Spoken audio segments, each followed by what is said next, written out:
ఒక టైంలో నువ్వు పాపం సుగాలి ప్రీతి అమ్మని రాష్ట్రం అంతా తిప్పేటప్పుడు ఏం చేసేవాడు? ఇక్కడ సుగాలి ప్రీతి అమ్మ వీల్ చైర్లో కూర్చో ఉంటుంది, ఇక్కడ నువ్వు ఆమె కాలు కింద కూర్చున్నట్టు. అప్పుడు నీ నటన చూడాలి పవన్ కళ్యాణ్.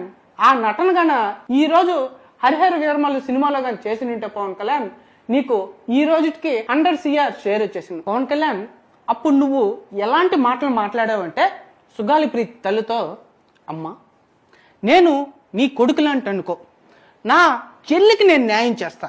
అమ్మ సుగాలి ప్రీతి నా కూతురు లాంటిది. అమ్మ ఈ రాష్ట్రం అక్క చెల్లెళ్ళు నా సొంత అక్క చెల్లెలుగా భావిస్తాను. నీకు ఆ నేరస్తుల్ని ఆ 10 మందిని నేను పట్టి వాళ్ళని శిక్షిస్తాను, చట్టపరంగా మన సుగాలి ప్రీతికి న్యాయం చేస్తాను. ఇలా చెప్పి పవన్ కళ్యాణ్ ఇలాంటి ఎమోషనల్ డైలాగులు, ఇలాంటి సీన్లు నువ్వు ఏ సినిమాలో కూడా పండించలా. అప్పుడు అనిపించింది అసలైన పవన్ కళ్యాణ్ ఇప్పుడు వచ్చాడరా.